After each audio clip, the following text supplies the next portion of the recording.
Timmy from Republic Bricks sent me another custom LEGO Star Wars set to review for you guys. Today is the Ahsoka style clone turbo tank. So it comes in a bag like this. I'm sure yours would come similarly. If you were to buy one, you can use code M&R for 5% off. I'm not sure if this is a great model or not yet. I've yet to build it, obviously, but they come color separated as far as the parts go. So we have some dark gray, we got blue, black, light gray, little orange with the mix of like brown and yellow in there, just a little separate colors there. And then, of course, a big bag of white for the majority of the outer casing of the Ahsoka turbo tank. So a very unique color scheme for this one that may appeal to some and not to others. We'll find out if I like it, I suppose, throughout the video. But if you guys enjoy these custom LEGO Star Wars set reviews, definitely give it a like. And again, huge thank you to Timmy from Republic Bricks for sending me this set to review. Now, on his website, there are 3 turbo tanks to choose from: a Munilus 10 turbo tank, a 501st, and of course the Ahsoka 332nd Legion clone turbo tank that we are taking a look at here today. Now, the version that comes with figures there actually costs $400. If you want the figures, it says from 300 instead of actually 300, so you understand how pricing works. That's how that works. But this Ahsoka turbo tank does not come with figures, or doesn't have an option for figures, but it's $290, which is expensive. That is really expensive for a turbo tank in a color scheme that may not be for you. And again, if this isn't for you, it's not for you, but maybe you just enjoy these videos to take a look at custom things. But yeah, it is a 332nd turbo tank. The description says it has 1,368 pieces, so a substantial amount of pieces for a custom set at $290. I would say it's competitively priced with what you see elsewhere in the custom set market. I don't think that that's insane to say, but certainly if you're comparing it to like the retail of a Lego set there that's, you know, $110, like obviously it's going to be different, but that's what you get with custom sets, of course. So there's the instructions, again by David Buchholz, the design here. Very inspired from the 2016 turbo tank, but certainly not a copy of it. It definitely makes a lot of changes, especially in the wheel area, which we are going to take a look at, and I will compare it to that turbo tank later on in the video. But the instructions, just like a Lego instruction manual, so that's how you can expect to build this set. I mean, it's nothing crazy or too difficult to put together, but yeah, let me put it together myself and we'll take a look at the finished model. So I finished up the model and did the only thing any reasonable person would do: put Ahsoka and her 332nd troopers in front of the 332nd Ahsoka style clone turbo tank by Republic Bricks here. And I must say, I'm impressed with the model. Much more impressed than I was with the 501st Y-Wing or the ATTE that he sent me. And it's a well-finished, well-rounded model, obviously very similar to that 2016 turbo tank, which we will compare here in a moment. I've got it on hand, but obviously none of these figures are included in the set. I should be very clear with that. I don't want to confuse anybody. I just thought it looked cool in front of it, and it does. The color schemes match up pretty well. The design of the turbo tank has a pretty blocky color design because it goes from orange to blue/white very quickly there, and then there's no more orange throughout the rest of the model. At the end of this review, I'm actually going to recommend that you change up a couple of the tiles and panels on the set to actually make it look better, in my opinion. Although something like that is obviously pretty subjective. Externally, though, the color scheme is pretty good looking, other than some of the changes, like I said, that I'm going to suggest. You got a turret on the back of the model here, which actually looks a bit like a spider, which I thought was kind of interesting, but I really like the design of this, much better than the stud shooter that we see on the actual Lego model of this.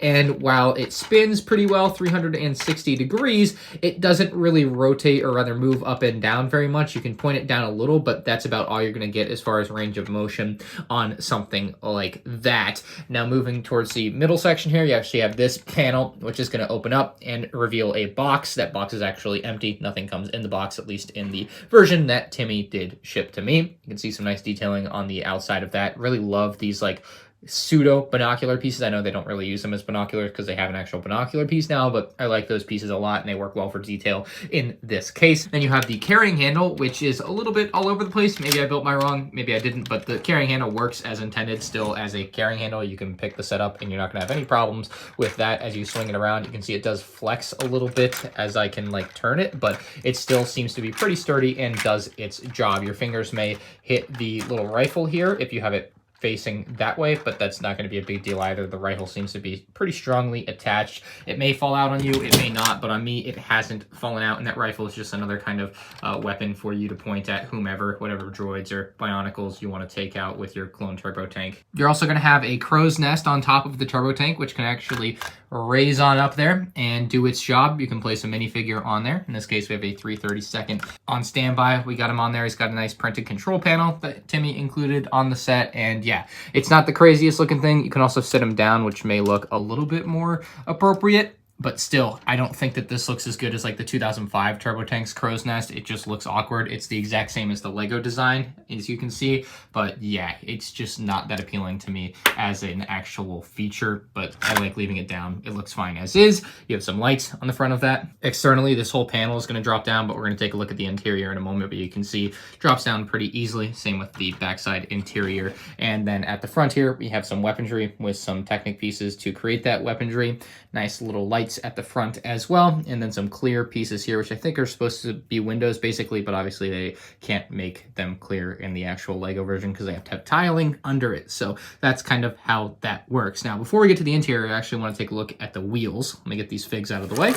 So the wheels are going to have pros and cons. The wheels are a much different looking design than the actual Lego version. You can see the Lego version just uses one big piece here. And I think the Lego version looks good, and it certainly is better function-wise to the Republic Brick style wheels here, and you can obviously just change them out if you wanted to buy these extra wheel pieces. I'm not exactly sure how expensive they are, but Timmy's all brick built design is one that does look pretty phenomenal. I think they do look great. Now, as far as the building process with these go, it's pretty grueling. Like, it takes a long time to put these together. It's very repetitive. You got to build over and over and over again. I had my cousin Corey help me build them, and it still took us like 30 minutes to build all of the wheels. It's just that type of process. And my other issue is with the wheels, you can get them to line up pretty easily so that they actually look good. So if you're like displaying this or using it for a mock, it's going to look fine. And I assume most people aren't buying these to play with. Like, that's just not really what these Republic Bricks models are for at the end of the day. Like, stud shooters and such aren't included. It's pretty obvious to me. But like, the wheels still don't move very well on a flat surface, and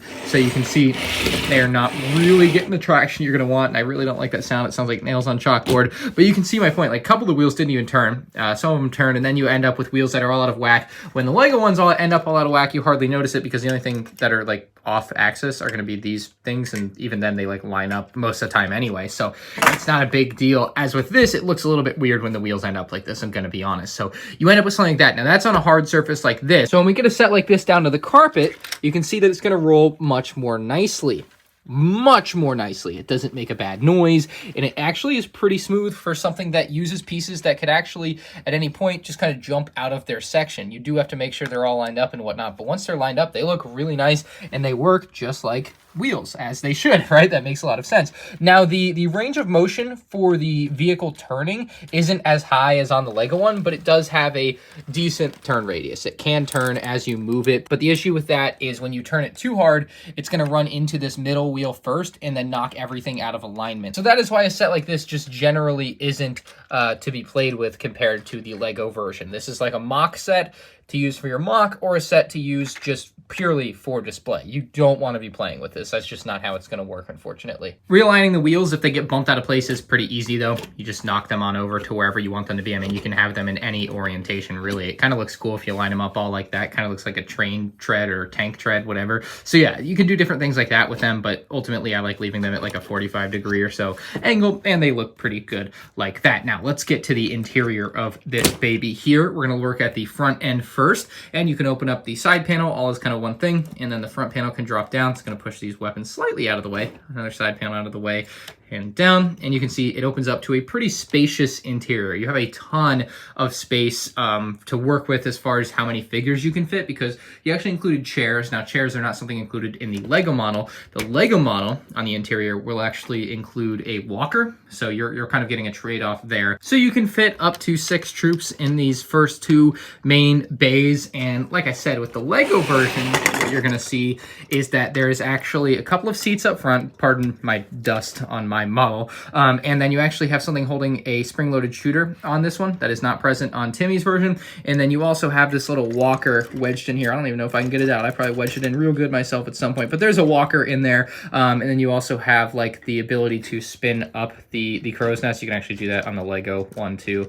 and that's something that I don't think is a great feature because you can just pull it up and push it down in either set. Now, something else I actually just noticed here, maybe that's part of the reason why you can't turn it as easily, is on the Lego model, you'll see there's actually a bit of a spring function here. And on Timmy's model, there's nothing there. It's just kind of a blank space. So you can see a small change in design there versus Lego's attempt at making it playable, or actually pretty reasonably good attempt at making it playable. It works, versus Timmy's attempt to go for design and just like the look of the set or the look of the model versus actually just baking in these play features that in this case people aren't really trying to use at a $300 price tag. So those are like the main differences between the Lego models. The wheels, the suspension, and of course the interior layout is much different on the Lego model versus the Republic Bricks model. Oh, and kind of goes without saying that the color scheme of the set is quite different. So yeah, nice interior functionality there with both sets, but Timmy's obviously goes for more troop carrying, which I appreciate. And then finally at the back here, you can open up the top and front panels. The side panels kind of wiggle a little, but they, alas, don't really open. And you have another seat with another printed control panel for another